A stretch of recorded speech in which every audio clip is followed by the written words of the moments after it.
Hey equipo, ¿qué tal? Espero que todo bien. Hoy vamos a hablar de justicia y de moral. Entonces, la tesis que vamos a defender principalmente, aunque hablaremos de muchas más cosas obviamente, es la de que la moral es subjetiva, ¿vale? Para nosotros sería un constructo social más y por lo tanto no habría moral universal u objetiva, si prefieres llamarla así. Antes de todo, con estas cosas lo primero que hay que definir es qué entendemos por moral. Así que vamos a preguntarle a Google para ir un poquito más rápido, ¿no? La primera mierda que aparece en Google son estas dos definiciones que veis en pantalla. La segunda daría prácticamente ya por definición como válida la tesis, ya que habla de costumbres, de normas que se consideran buenas en una comunidad, ¿no? Más humano y social que eso no puede ser. Así que vamos a analizar mejor la primera, que de hecho está más en la línea, de todos modos, con cómo yo definiría la moral, ¿no? Una disciplina que estudia si el comportamiento humano está bien o está mal. Maravilloso. Quedaría entonces por saber qué es el bien y qué es el mal. Podemos poner de nuevo algunas definiciones del bien en pantalla. Le podéis echar un ojo tranquilamente o buscar más. Al final no es tan relevante porque intuitivamente todos entendemos más o menos lo que es el bien, ¿vale? Pero bueno, pensé que podría ayudaros a ver algunas ideas escritas. Vemos aquí palabras como el mejor modo posible, del modo correcto, lo que debe ocurrir, norma implícita, perfección, deseable. A mí me gusta particularmente esta última, ¿vale? Por su sencillez. El bien es algo deseable. Y por contraposición, el mal sería algo indeseable, ¿vale? Algo que no queremos que ocurra. Es decir, que la moral estudia qué comportamientos son deseables o indeseables en la humanidad. Fácil, ¿verdad? Potente, sencillo, al grano. Genial. Aclarar que poco importa si estás o no de acuerdo con esta definición o si es la correcta. Lo importante es haberla definido así para esta tesis y este vídeo. Los conceptos al final son simplemente abreviaciones de información. En vez de decir disciplina que estudia bla bla bla bla bla, digo moral y a partir de ahora en este vídeo se entiende eso cada vez que diga moral. Fuera de este vídeo la puedes definir como te salga de los cojones y hacer tu propia tesis. O sea, es irrelevante. De hecho, habrá gente que diga que en realidad en este vídeo estoy hablando de ética más que de moral. Para mí son sinónimos y es que, ya te digo, debates que se centren únicamente en el vocabulario usado a mí no me interesan. Vamos a hablar de qué podemos hacer con ellos, más bien. Entonces, ahora que estamos todos en la misma página, o eso quiero pensar, vamos a ver un poquito de historia, ya que no somos los primeros que se rayan con esto, ni de lejos. Los humanos llevan reflexionando sobre estas cuestiones desde los inicios de la filosofía, aunque bueno, seguramente lo hiciesen antes también, aunque no tengamos constancia palpable. ¿Cómo hay que vivir? ¿Qué es lo que está bien? ¿Qué es lo que está mal? ¿Qué es deseable y qué no lo es? Como podéis imaginaros, pues es uno de los grandes temas, ¿no?, en la humanidad. Y también desde el principio, de hecho, discutían sobre si era algo objetivo o subjetivo. Durante muchísimos años, la mayoría de filósofos entendían la realidad como una dualidad entre dos planos, o incluso más, pero bueno, vamos a dejarlo en dos para este vídeo. Por cierto, un aviso importante. Voy a explicarlo a mi manera, ¿vale? Si alguien espera algún tipo de rigor académico en este vídeo, se puede ir pirando a su puta casa, ¿vale? Porque no va a suceder. Dicho esto, los dos planos eran, grosso modo, el plano físico y el plano espiritual, ¿vale? Tuvieron muchos nombres, diferentes e interpretaciones. Vimos que algunos lo llamaban naturaleza, mundo de las ideas con Platón, mundo aparente versus mundo inteligible, plano terrenal versus plano divino, cuerpo y alma, fenómeno versus cosa en sí. En fin, con este rollito de la dualidad tuvieron para rato. La gran mayoría, como era de esperar en su contexto histórico de todas formas, acababan recurriendo de alguna forma a la idea de Dios o a la de una fuerza o verdad absoluta por encima de los humanos. Nosotros como humanos éramos imperfectos y no veíamos claramente la realidad, pero existía un ser perfecto o algo que tenía todas las respuestas y guiaba nuestros pasos de una forma perfecta, ¿no?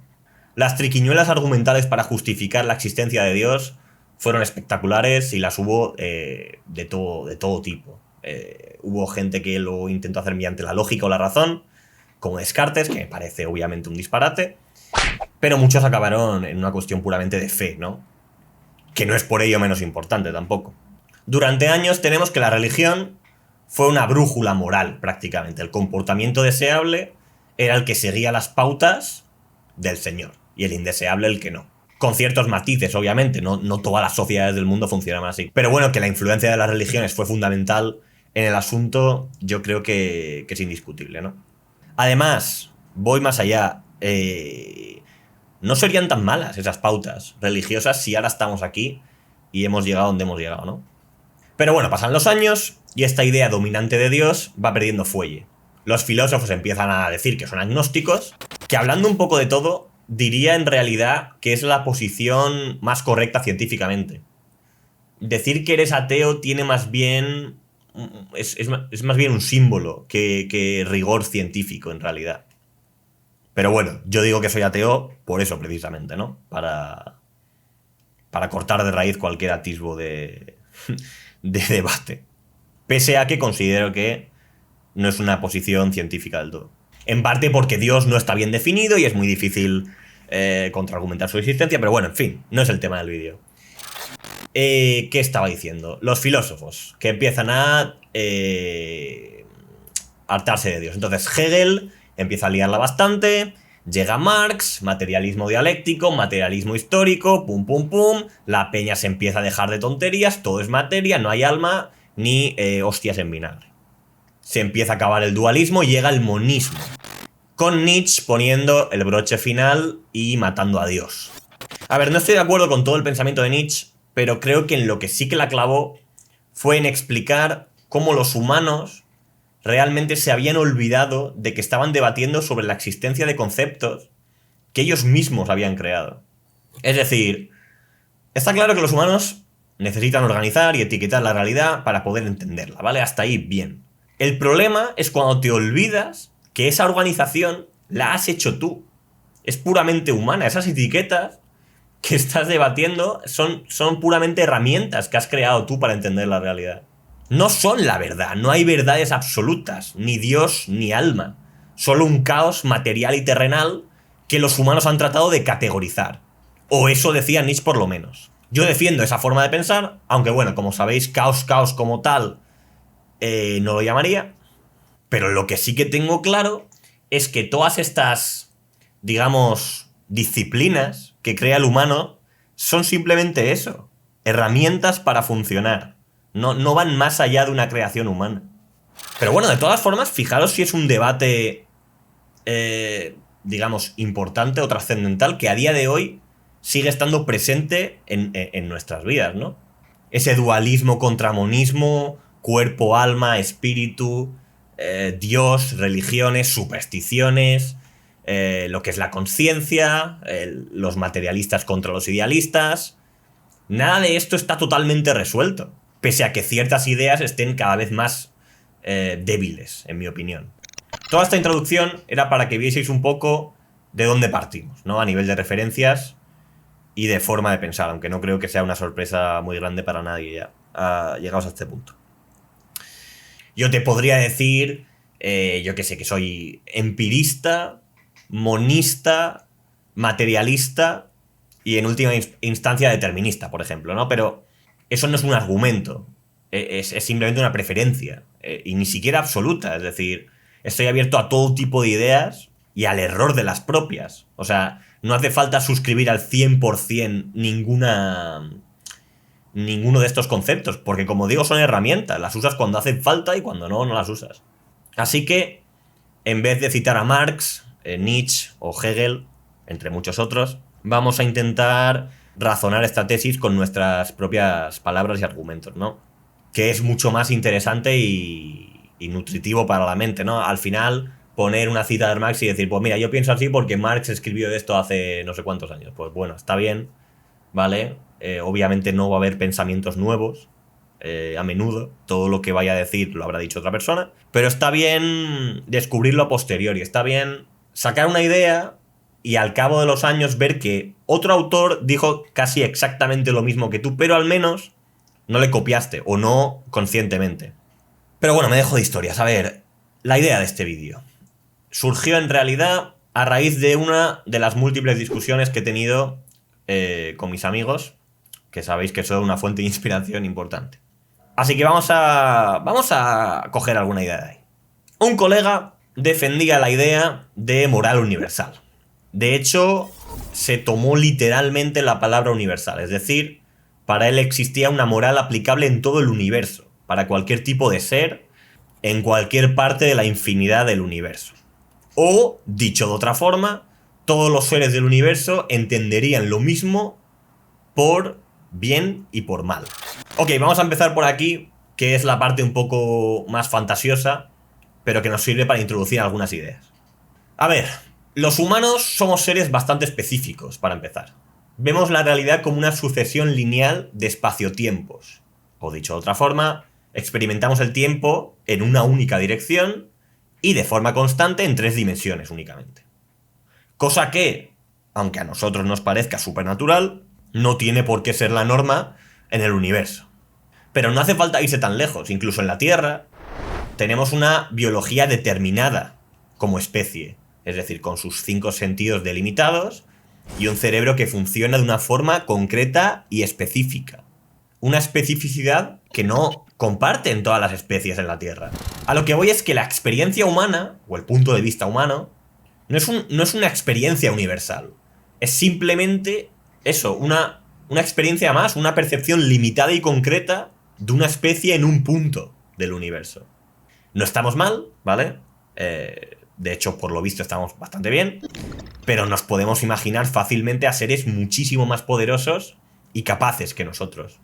El punto de vista que tendría un ser, una entidad que viese todas las dimensiones posibles, o viese el tiempo de forma no lineal, diferiría tanto de la nuestra que resulta inconcebible probablemente para nosotros cómo sería esa experiencia, y mucho menos hablar de que tendría la misma idea de moral o tan siquiera le pareciese un concepto con sentido o relevante. Quiero decir, para él un humano no sería nada, sería una bacteria, ni eso. O sea... Pero bueno, este ejemplo es un poco fantasioso y no hace falta irse tan lejos. Como decía, tampoco se puede entender la experiencia de otros animales en la Tierra totalmente. Mi amigo no paraba de decir, bueno, trata de ponerte en el lugar de ese ser, no, trata de ponerte en el lugar de un animal o de otra persona. A ver, vamos por partes a ver si estamos de acuerdo. Como yo lo entiendo, tú no te puedes poner en el lugar de un perro, es imposible, ¿vale? Solo puedes imaginar con tus limitaciones humanas cómo sería ser un perro, pero no sabes qué se siente al ser un perro. Incluso aunque cogiesen tu conciencia y la metieran en el cuerpo de un perro, con una simulación virtual o una parra de la hostia, serías simplemente un humano en el cuerpo de un perro. Para saber cómo es ser un perro tienes que ser un perro. No tiene tampoco misterio. Con cerebro de perro. En el momento en el que te quitan el cerebro de humano, dejas de ser humano y por lo tanto todo este debate ni lo entiendes porque eres un puto perro, ¿vale? Empecemos por ahí. Pero vamos más allá. Realmente, si lo piensas, tampoco tiene sentido cuando la gente dice que se pone en el lugar de otra persona. O por lo menos no al 100%, ¿vale? La empatía tiene sus límites. Porque pasa lo mismo que con el perro. Solo puedes aproximarte, imaginarte con tu cerebro cómo es la experiencia de otro cerebro. Pero para tener la experiencia completa de otro cerebro, tienes que ser ese cerebro. Entendemos esto, ¿no? Digo, bien, experiencia completa. Obviamente, como miembros de la misma especie, podemos entender hasta cierto punto cómo se sienten los demás, pero no completamente. Tu punto de vista está y estará limitado por ti mismo, por tu genética, por tus sesgos, tus experiencias y tu contexto particular. No puedes salirte de ti mismo. Siempre analizarás las cosas pasando únicamente por un filtro, por un cerebro en particular, de un individuo. El tuyo. Punto. Bueno, realmente nos hemos adelantado un poco respecto al punto siguiente. Por recapitular, lo que quería para empezar es que lo de moral universal como concepto, teniendo en cuenta las increíbles diferencias que podrían existir entre diferentes especies y contextos en todo el universo, me parece cuanto menos improbable que tuviésemos todos una noción, aunque fuese aproximada, de lo que es deseable o indeseable de un comportamiento, ¿vale? De hecho, la propia definición de moral que habíamos cogido al principio ya lo atribuye únicamente a los humanos. Es decir, que este ejercicio lo hemos hecho únicamente por amor al arte, ¿vale? Vamos a reducir el problema de la moral a los humanos y a su punto de vista. que no es poco, ¿vale? Así que no pasa nada. Entonces, como avanzaba antes, incluso dentro de nuestra especie existen diferencias importantes en la forma de entender la vida. Y por lo tanto, diferencias también en lo que la gente entiende por bien y mal. Pero claro, este es el punto importante de mi colega. Entienda lo que entienda la gente, si existe una moral universal, pues simplemente habría gente que se equivoca y gente que no. Es decir, gente que se aproxima más a la moral universal y gente que, aunque piense que está siendo moral, pues no lo está haciendo. Por ejemplo, si un tío ve moral matar gente porque sí, o esclavizar, o violar, independientemente de lo que él considere o de su contexto, iría en contra de esa moral verdadera absoluta que está en algún sitio, ¿no? Y por lo tanto estaría mal. Sería el caso de Hitler, ¿no? Él estaba convencido de que lo que hacía era por el bien de su país, pero el mundo no lo vio tan claro. Mi pregunta es, ¿de dónde sale esa supuesta moral absoluta u objetiva? ¿Cómo sabes tan siquiera si la gente la cumple o no la cumple? ¿Quién la está determinando esa moral? ¿Es deseable o indeseable con respecto a qué? O sea, te das cuenta que en algún punto va a ser necesaria una interpretación de un humano, ¿no? Y en cuanto pase por el filtro de un humano, se convertirá inevitablemente en un constructo humano. Al final es como Dios o una religión, ¿no? Ok, genial. Existe el concepto de un ser divino y tal, cojonudo. Pero Dios no ha escrito una sola línea sobre sí mismo. Toda la supuesta palabra del Señor está escrita por seres humanos. Dios puede ser un concepto abstracto si quieres, pero en su aplicación o en su interpretación pasa irremediablemente por un filtro humano. Por eso veo evidente que la visión de Nietzsche es transparente. O sea, todos son constructos sociales, básicamente porque no pueden ser otra cosa. O por lo menos yo, con este cerebro y el campo filosófico que manejo, no soy capaz de entenderlo de otra manera. Así que pensé que la única otra posibilidad que contemplaba es que mi colega se refiera a que de alguna forma la moral esté implícitamente presente en nuestro código genético. Y de hecho no se equivocaría del todo, porque muchos de nuestros comportamientos, moralmente correctos, son en parte gracias a nuestro instinto de supervivencia, que nos invita como seres sociales a formar alianzas, comunidades y colaborar, ¿no? Entre otras cosas. Pero si eso fuese todo, si la moral fuera intrínseca al ser humano a nivel biológico, no habríamos visto cambios tan drásticos desde el inicio de la especie humana, que ha pasado por momentos de extrema crueldad que hoy en día son inconcebibles. Bueno, y tampoco veríamos diferencias geográficas tan marcadas, ¿no? Bueno, realmente sí que las podríamos ver, es decir, no es una prueba definitiva, pero sería raro que toda la moral estuviese reducida a un comportamiento puramente del cerebro reptiliano, ¿no? Es decir, que aunque seguro tengamos genéticamente tendencia a tener un comportamiento aceptable en sociedad para el grupo, histórica y geográficamente, creo que podemos decir que hay otros factores seguro que lo influencian. Entre otras cosas, porque tener un comportamiento aceptable en sociedad depende en gran medida de en qué fucking sociedad vives, ¿vale? Este es mi punto principal, y a partir del cual vamos a involucrar otro concepto importante, la justicia. Vamos a poner otra vez unas cuantas definiciones en pantalla para que os lo gocéis. Ya te digo, no es trascendental al final, son abreviaciones de información. Así que vamos a determinar una.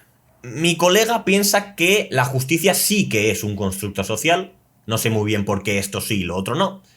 Pero bueno, vamos a tirar más entonces por las acepciones relacionadas con el derecho, la razón, el poder judicial, ¿vale?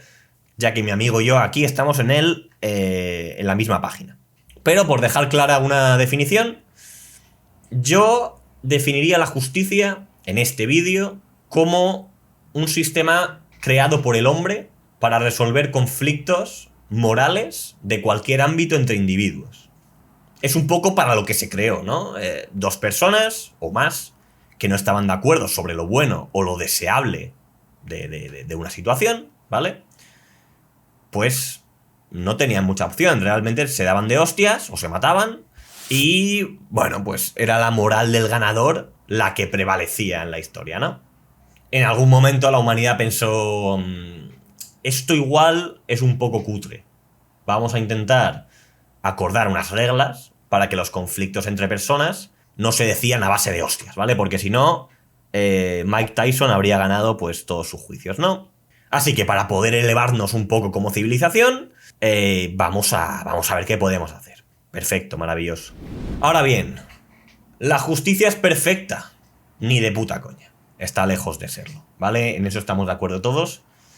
La justicia ha evolucionado y sigue evolucionando muchísimo, no solo por el contexto social, sino porque se va perfeccionando y cada vez se van teniendo en cuenta más resquicios, ¿no? Más casos que a lo mejor no se contemplaron en un principio o que se han quedado incluso obsoletos. Piensa que poder juzgar limpiamente cualquier tipo de caso o situación que se pueda dar en el mundo requiere de una precisión en las reglas muy compleja y de unos recursos también importantes. Pero no quita que la justicia actual ya lleva un recorrido, ha sido construida durante siglos, puesta en duda y revisada por millones de humanos antes que nosotros. Así que a día de hoy, evidentemente pienso que es mejorable y que le queda mucho por delante, sobre todo teniendo en cuenta que muchos derechos, sin ir más lejos de las mujeres, pues hace 50 años no estaban ahí. Pero, aún viendo esas limitaciones y que es todavía un bebé, le tengo un respeto y creo que a día de hoy no tenemos nada mucho mejor de cara a evaluar y juzgar de forma práctica comportamientos humanos en sociedad. Básicamente se trata de unas reglas colectivas aprobadas por la mayor parte de la humanidad que aplican una serie de consecuencias a los comportamientos morales, ¿no? Sería como el brazo ejecutor de la moral, si lo quieres ver de esa manera. De hecho, idealmente no habría diferencia entre uno y otro. Idealmente lo justo sería moral y viceversa. Pero claro, aquí llega mi amigo y pone el siguiente ejemplo. Ok, muy bonito lo que dices, pero supongamos que estás en un país donde es legal violar a niñas de 2 años por la calle. Y tú vas de viaje a ese país, te vas paseando y ves que están violando a una niña de 2 años enfrente de ti. ¿Qué haces? ¿Respetas la ley o actúas y salvas a la niña? Bien, mi amigo es muy fan de este ejemplo y llama la atención por varios motivos. Primero, está pensado para tener un impacto emocional directo. En nuestro contexto social actual, la violación se percibe como más grave o inmoral que el asesinato. Si en vez de decir violar hubiese dicho asesinar, probablemente te habría llamado menos la atención. Pero no solo eso, sino que especifica que tiene 2 años y es una niña. Una vez más, en el contexto heteropatriarcal actual, nuestro cerebro hace una diferencia moral entre niño y niña, aunque sea sutil, pero la hace. Resumiendo, es la reducción al absurdo perfecta, ¿vale? No se puede poner un ejemplo que toque más los cojones. Sin embargo, tiene varios problemas también. Básicamente, en ningún país del mundo es legal explícitamente violar a una niña de 2 años. Es decir, puede que el violador salga impune por A o por B, pero legal no es. Y moral tampoco. Muy poquita gente en el mundo entero lo va a ver como algo bueno o deseable. O sea que mi colega está haciendo referencia a una situación que para nosotros está extremadamente alejada de la realidad. O sea, podría ser de otro planeta perfectamente. Y esa es un poco la clave. A ver, un país donde fuese legal y moralmente bien visto o correcto violar a niñas de 2 años difiere tanto de tu sociedad que eres incapaz de imaginarlo, de comprenderlo, y por lo tanto te es imposible no actuar en base a tu moral o a tus sesgos, porque lo ves demasiado evidente. Pese a que, como le dije a mi amigo, las consecuencias en ese país te quitarían la razón y probablemente acabases mal. O sea, si te das de hostias con el señor que la está violando y viene la policía, pues vas tú a la cárcel. Es decir, las consecuencias las aplica siempre la justicia y no la moral. Eso es importante en sociedad. Bueno, por lo menos, yo lo considero importante. Y aún así, rescatarías a la niña asumiendo las consecuencias, porque entra tan extremadamente en conflicto con tu moral y con tu concepto de las cosas que no puedes evitarlo. Pero recalco que es tu cerebro, en tu contexto, con tus sesgos morales particulares, lo que está rechazando esa idea tan fuertemente. Es decir, es una moral individual de un contexto tuyo particular en un espacio-tiempo determinado. Y aunque sea compartida por muchos y se lleguen a acuerdos colectivos, sigue siendo un constructo social y sigue existiendo gente que estará en desacuerdo con eso. Gente que considerará deseable lo que tú consideras indeseable. Lo que quiero decir, ya no solo con este ejemplo, sino en general. ¿En base a qué asumes que tu concepto de moral o tus normas sociales son superiores a las de los demás? Y esta pregunta es importante que os la hagáis porque yo creo que todo el mundo inconscientemente lo piensa.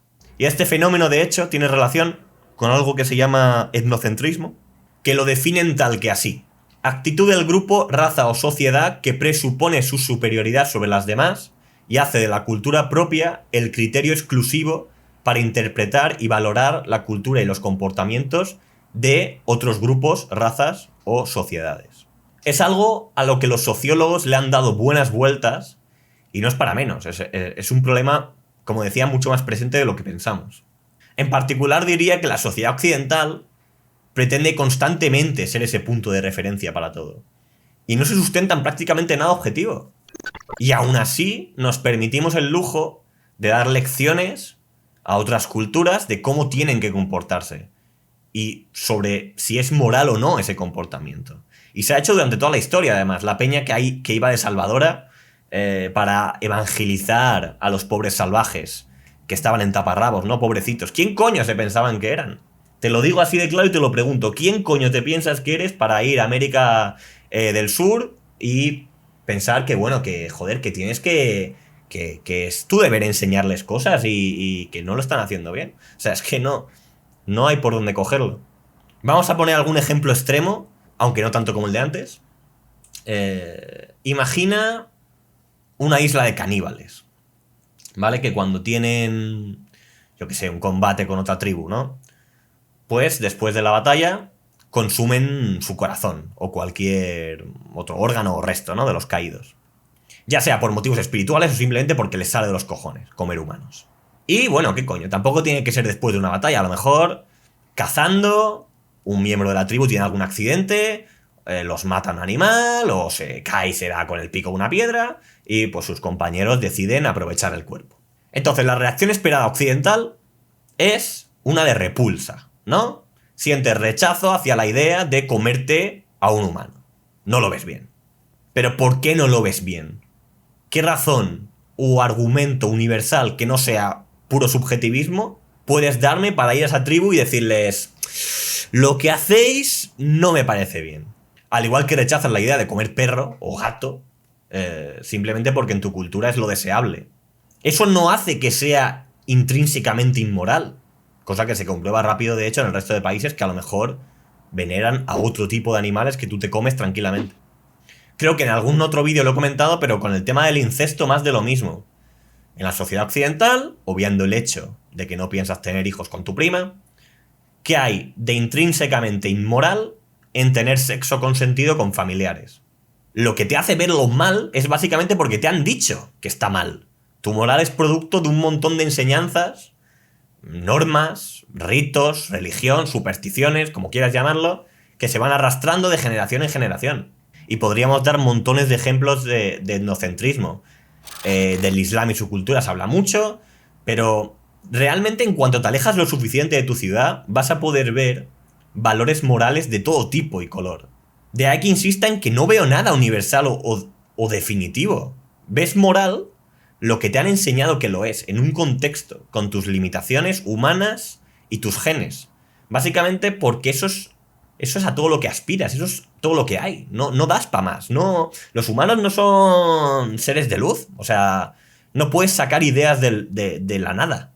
Quizás en cientos de años los humanos miren a nuestra época y piensen: madre mía, chaval, se comían a los animales, iban contaminando de un lado a otro con los coches que parecían subnormales, había un montón de chavales pajeándose con OnlyFans, vaya putos tontos, ¿no?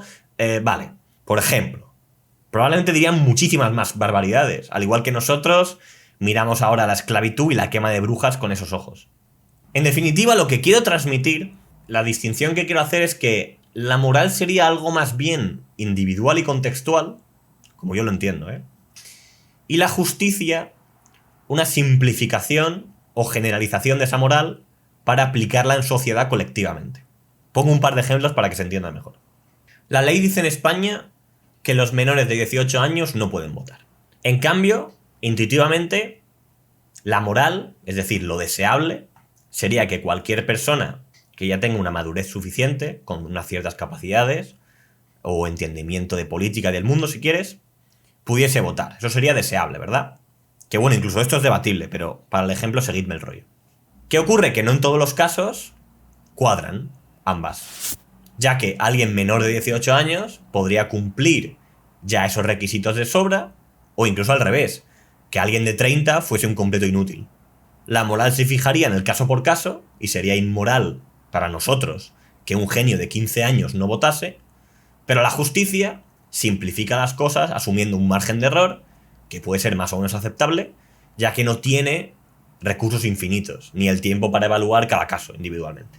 Es un poco lo mismo que pasa con la edad mínima para mantener relaciones sexuales consentidas, que en España es de 16 años. Una simplificación que asume que a esa edad ya se tiene suficiente conciencia del sexo y de sus repercusiones. Pero vuelve a pasar lo mismo. Mantener relaciones sexuales con una superdotada de 14 años, con la madurez mental de alguien de 30, no sería inmoral para mí, pero sí sería ilegal. Y el tema es que me parece deseable que funcione así la sociedad, básicamente porque esa moral que estoy mencionando aquí es mi moral. Es decir, no es algo que yo pueda demostrar que es deseable para todo el mundo. Y no se puede medir tampoco. ¿Cómo mido yo si una persona de 15 años es consciente de lo que está haciendo o no? Bueno, a ver, quizás en un futuro se pueda medir todo esto al milímetro, pero hoy en día la justicia hace lo mejor que puede para, dentro de ese margen de error, ser justa. Y dice, no nos vamos a pillar los dedos y vamos a poner esta edad. Funcione mal o funcione bien, pero porque no podemos asegurar un funcionamiento 100% correcto. Es imposible. De hecho, pequeño paréntesis, os recomiendo este debate entre Chomsky y Foucault, en el que hablan, entre otras cosas, de justicia y de poder. No vamos a perdernos en él demasiado porque daría para otro vídeo, o un par más, y es casi más óptimo que lo veáis directamente vosotros. Pero bueno, destacar un par de ideas curiosas. Chomsky dice que no hay que permitir que el Estado decida lo que es legal. Que es cierto que ellos tienen el poder de imponer la ley, pero ese poder no implica que estén aplicando justicia, que de hecho se pueden equivocar y lo hacen. Y pone un ejemplo llamativo, y es el de descarrilar un tren de Estados Unidos cargado de munición para Vietnam. Para él es perfectamente legal, moral e incluso debería ser obligatorio que la gente descarrilase esos trenes en Estados Unidos, ya que de esa forma, en realidad, están haciendo justicia porque impiden que su gobierno cometa crímenes de guerra en Vietnam. Al igual que es legal y recomendable saltarse un semáforo en rojo para salvar a alguien de un asesinato, ¿no? Y añade que se la suda lo que diga Estados Unidos, que en el caso de la guerra de Vietnam están actuando como criminales y hay que actuar contra ellos como tal, independientemente de que el criminal, es decir, Estados Unidos, considere que tú eres el criminal o que estás cometiendo desobediencia civil. Es una forma curiosa de darle la vuelta a la tortilla y de usar una especie de ley internacional.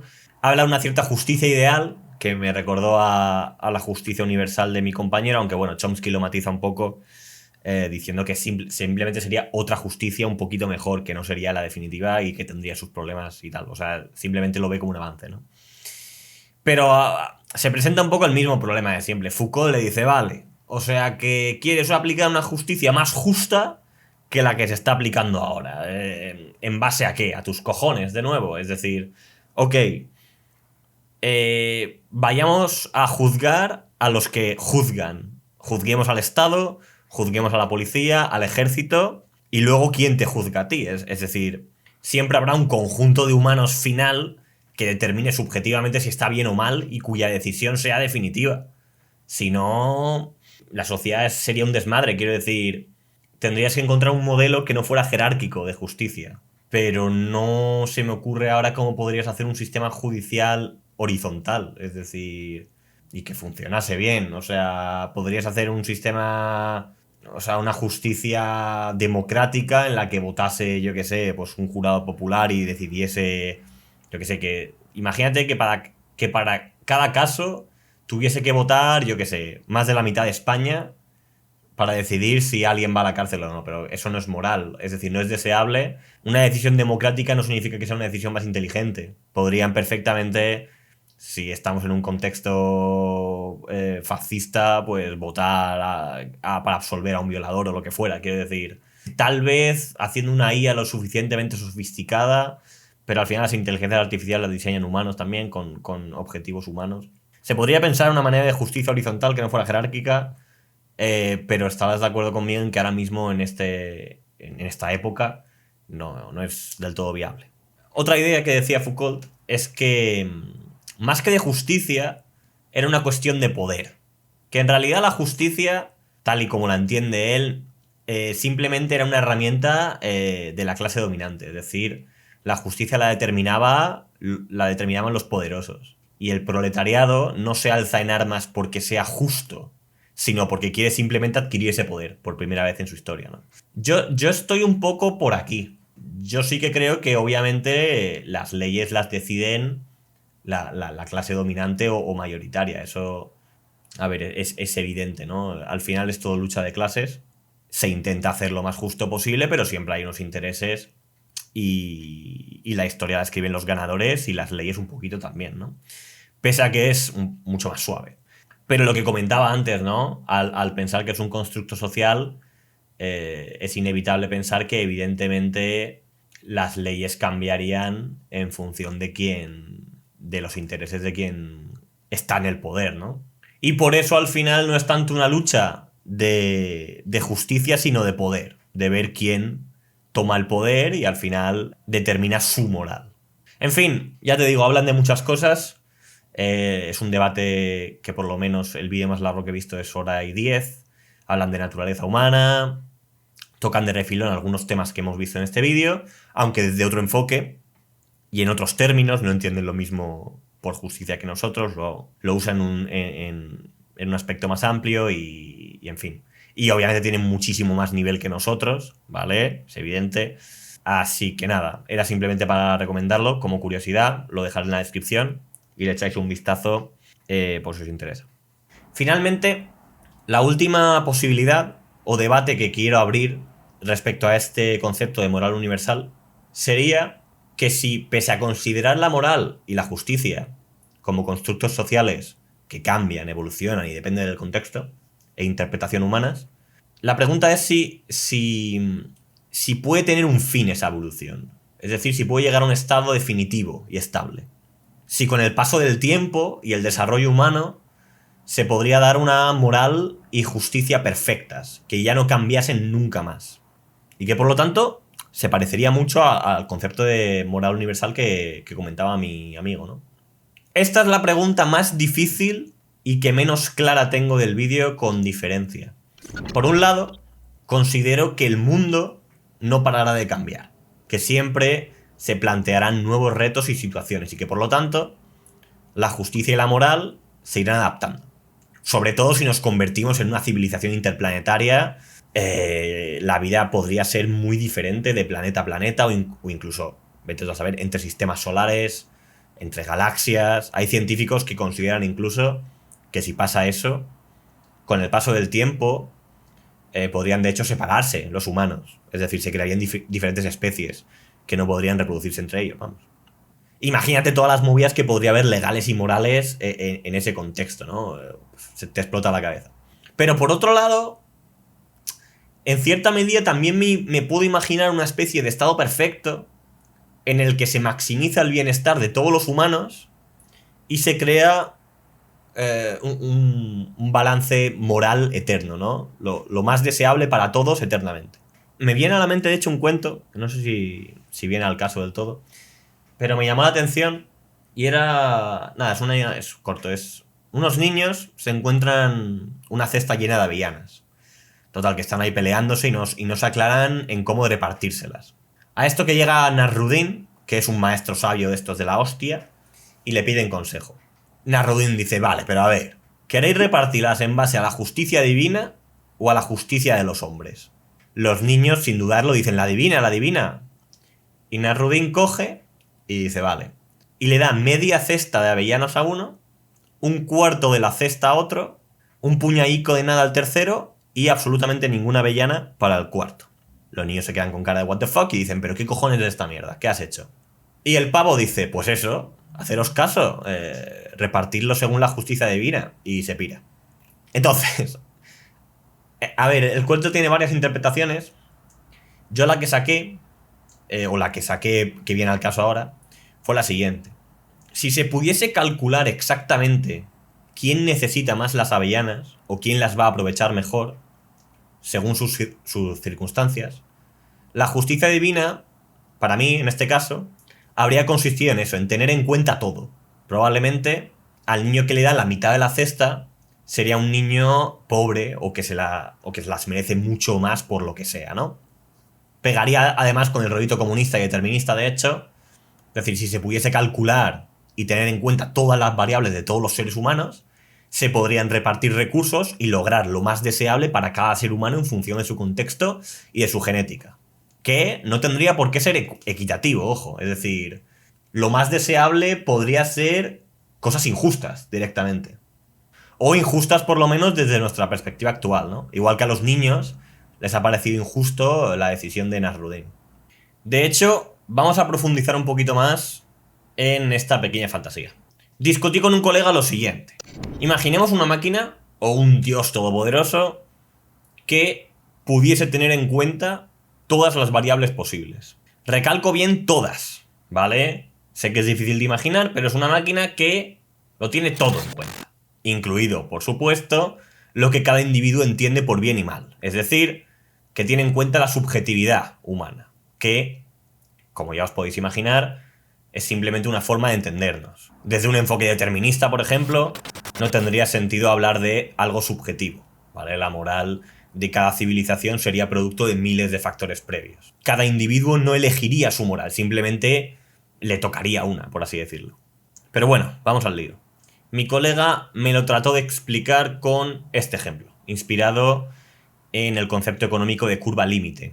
Entonces, en coste-beneficio, en realidad lo que sería es que tú, por ejemplo, puedes producir mucho maíz o mucho algodón, por ejemplo. Tienes un campo y puedes producir uno de los dos. Una de las cosas que podrías partir, o que hacer, sería partir el campo en dos y producir por un lado maíz y por el otro algodón, ¿no? Entonces tú, cuanto más campo gastes en maíz, menos algodón vas a poder producir, hasta llegar, por ejemplo, produces 6 de maíz y produces 0 de algodón. O podrías quedarte en mitad y producir 5 y 5, por ejemplo. Entonces, aquí se maximizaría al estar a mitad, porque es lo que produces más en general de los dos, ¿no? Pues sería así, pero en bien, ¿vale? Tú tienes a dos personas y tienes el bien que le puedes generar a las dos personas según comportamientos. Cogiendo el ejemplo de San Jaguas, tú tendrías aquí a la niña, por ejemplo, y aquí al hombre que la quiere violar, ¿no? Si el hombre que la viola, por ejemplo, podría ser que le estuviera generando 6 de bien a él por violarla, porque le encanta violar niñas, eso sería su pasión, por ejemplo, en la vida, pero le produciría 0 a la niña. Si el hombre se reprime sus pensamientos y olvida a la niña para siempre, igual le produciría 6 a la niña, solo con eso, pero 0 al hombre, ¿no? Entonces el punto medio, pues igual sería eso. El hombre se hace una pajilla pensando en la niña e igual a la niña pues le puede molestar un poco, ¿no? Que en el mundo haya hombres que se puedan estar pajeando en ella, por ejemplo. O puede sentir miedo de que la mire el hombre o lo que sea. Y le baja un poco su bienestar. Digamos que ahí estaría el equilibrio. Es un ejemplo ficticio que puede ser que no se acerque para nada a la realidad. Pero lo que se me ha ocurrido es que la máquina en realidad lo que trataría de hacer es maximizar. Trataría de hacer de alargar la línea esta, por ejemplo, y llegar hasta el 8, por ejemplo, lo máximo que se podría en ese caso, que sería probablemente haciendo o a que a la niña le encantara que la violaran, fuera su pasión, se volviera también su pasión en la vida, o haciendo que el hombre le dejara de encantar eso y se ajustaría mejor a la sociedad o lo que fuera. Vale, según la sociedad, pues sería una cosa más posible de otra, según nuestra biología también, habría impedimentos. La máquina sabría exactamente lo que habría que hacer. Entonces, en ese contexto, imagínate esto con todos los humanos del mundo y teniendo en cuenta absolutamente todo, pues eso lo que buscaría siempre sería maximizar esto y una vez maximizado, encontrar el punto Aquí se le cortó el vídeo, pero bueno, se entiende. La máquina se sitúa primero en la curva más alta posible y luego, cogiendo a todos los humanos y sus preferencias, cogería el punto medio entre todos y esa moral sería la moral más óptima para vivir juntos en sociedad. Mi colega añade que esa moral, la máquina la calcularía en un espacio-tiempo dado, es decir, que realmente evoluciona e iría cambiando junto con el contexto, ¿vale? Hay que tener en cuenta el tiempo. Es importante, ya que hemos dicho que la máquina tiene en cuenta todo, incluido el futuro y las consecuencias de las modificaciones que hace en el presente. Volviendo al ejemplo, quizás la máquina determinase que en un momento dado es óptimo violar a la niña, teniendo en cuenta el futuro, porque a lo mejor si no llegan a violar a esa niña de pequeña, pues de mayor se convierte en una especie de Hitler supremo y se carga a toda la humanidad, ¿no? Pues a poner ejemplos surrealistas podría pasar cualquier cosa. Por esa regla de 3, teniendo en cuenta el futuro, la máquina podría justificar prácticamente cualquier cosa en el presente. Quizás para llegar a donde estamos ahora, pues fue óptimo y moral que los romanos tuvieran esclavos y todo lo que tú quieras, ¿no? No sé realmente si mi primer colega, el del ejemplo de la niña, entendería esto como moral universal o no. Porque en esta moral universal, como he dicho, la máquina podría considerar que lo deseable es hacer violaciones en masa, por ejemplo, en un punto dado. Por poco probable que lo veamos, la clave es que realmente no podemos saberlo con certeza. Asumimos que la moral y la justicia van avanzando, pero en base a nuestro criterio subjetivo, básicamente. ¿Qué significa de hecho que avanza la moral, si lo piensas? ¿Acaso no podría ir hacia atrás, desde tu punto de vista? ¿No podría volver la esclavitud, el machismo, la xenofobia o cualquier puta mierda? De hecho, hay gente que ya piensa que va hacia atrás. Quizás incluso se podría dar que la máquina calculase morales completamente opuestas entre un planeta y otro, por ejemplo. Y simplemente haría que esos seres pues no se cruzasen nunca entre ellos, para que no hubiese conflictos, y eso sería lo más deseable. O flipándonos aún más, igual la máquina trataría de potenciar al máximo lo deseable para cada individuo en particular, sin tener en cuenta al resto y sin hacer media. Se podrían crear simulaciones virtuales de mundos hechos al dedillo para cada persona, ¿no? En los que se aplicasen sus reglas morales a la perfección. Un mundo ideal para un violador de niñas, un mundo ideal para un skater, lo que sea, ¿no? En fin, son solo teorías locas por las parras. Para que fuese cierta, para empezar, todo debería ser calculable, es decir, que debería existir el determinismo. Y eso, a día de hoy por lo menos, pues no lo sabemos. En el momento en el que una o muchas variables no fuesen calculables, pues ya habría un margen de error y a tomar por cleta la biciculo, ¿no? Y aun suponiendo que fuese correcto el determinismo y existiese esa moral perfecta, es probable que, de todas formas, nunca desarrollemos una máquina para calcularla. Así que en la práctica, y sobre todo hoy en día, pues es pura fantasía inútil todo esto. Lo importante que quería transmitir al final con esta historia de la máquina es que el error principal que cometemos es presuponer hacia dónde tiraría esa supuesta moral universal, cuando no tenemos herramientas ni para empezar a aproximarnos a ese tipo de cálculos. De momento solo tenemos unos sesgos arbitrarios que se podrían estar equivocando perfectamente. O no, el tema es que ni putísima idea, compañero. Y esta es una idea que probablemente os haya parecido bastante incómoda o incluso de psiquiátrico directamente. Ir por ahí insinuando que quizás en un contexto concreto sería moral violar niñas, o ir poniendo en duda principios morales que consideramos ultra básicos hoy en día en Occidente, no son ideas con las que vayas a llegar muy lejos en ninguna discusión fuera de este canal de locos, ¿no? Se va a activar el trigger emocional, se te van a tirar encima o se lo van a tomar a cachondeo en el mejor de los casos. He de decir que aún así me he cortado bastante en este vídeo. Podría haber hablado de la ablación o de muchos otros ejemplos cotidianos en el mundo real que habrían resonado probablemente muy negativamente en vosotros y que probablemente hubiesen interferido en la comprensión del mensaje del vídeo, que probablemente lo haya hecho de todas formas, ¿no? Pero bueno, espero que no haga falta decir que, por supuesto, a nivel personal, ni lo veo moral, ni soy equidistante con la ablación, ni hostias en vinagre. Es decir, mi moral sigue más o menos las pautas occidentales y es lo que hay, la defiendo.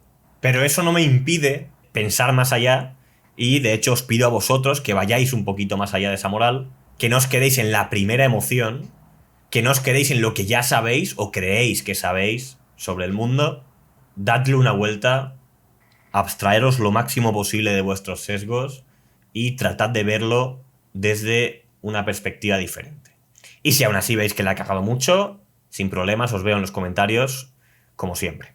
Así que nada, en cualquier caso, yo os animo a luchar por lo que creáis, como podáis y como consideréis. Al final a todos nos gusta construir un mundo afín a nuestra moral o a nuestros principios, ¿no? Sí, pero a lo que voy con este vídeo es que no debes olvidar que es eso, una creencia subjetiva, ¿vale? Que tus principios o tu moral es tuya. Que el bien y el mal no existen, más allá del cerebro de cada uno. Y que todo lo que conocéis en ese ámbito son constructos humanos, lo mires por donde lo mires.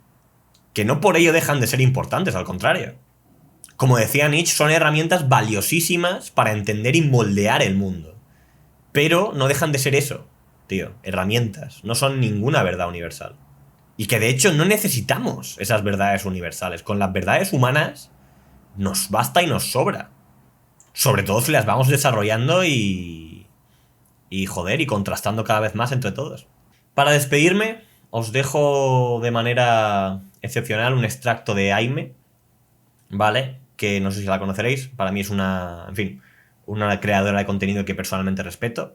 Y que habla aquí de cómo debes rendirte con esa pretensión de tener un discurso definitivo o cerrado, ¿no? Con el que estoy bastante de acuerdo y que creo que os servirá y os inspirará a escuchar. Así que nada, cuidaros. Chao. Segunda, lo que quiero decir es que no se reducen las corrientes o tradiciones de pensamiento a una batalla de opuestos, como si fueran compartimentos estancos, totalmente delimitados, sino que lo que hay es como una especie de diagrama de Venn, súper difuso y súper confuso. Todo se solapa con todo de formas a veces inesperadas, con lo cual a veces, sobre todo si tú vas ya con unos esquemas muy rígidos y piensas, bueno, voy a suscribir a estos autores al 100% y voy a estar al 100% en contra de lo que proponen estos otros, de las tesis de estos otros, si vas con esa clase de mentalidad tan rígida y tan maniquea, te vas a dar una hostia importante, y también lo digo un poco partiendo de mi propia experiencia. Probablemente no seas capaz de suscribir al 100% a nadie y probablemente te encuentres siendo persuadido por autores que defienden cosas radicalmente distintas y te quedes como, espera, ¿qué? Entonces aprender a vivir con ese tipo de contradicción siempre presente, siempre constante, ¿no? Y que se va resolviendo, pero luego cuando resuelves esto te encuentras con otro problema, es decir, vivir un poco asumiendo que nunca vas a tener tu discurso definitivo ya pulido y ya perfectamente, digamos, cerrado. A mí me costó, pero es un poco lo que me ha enseñado.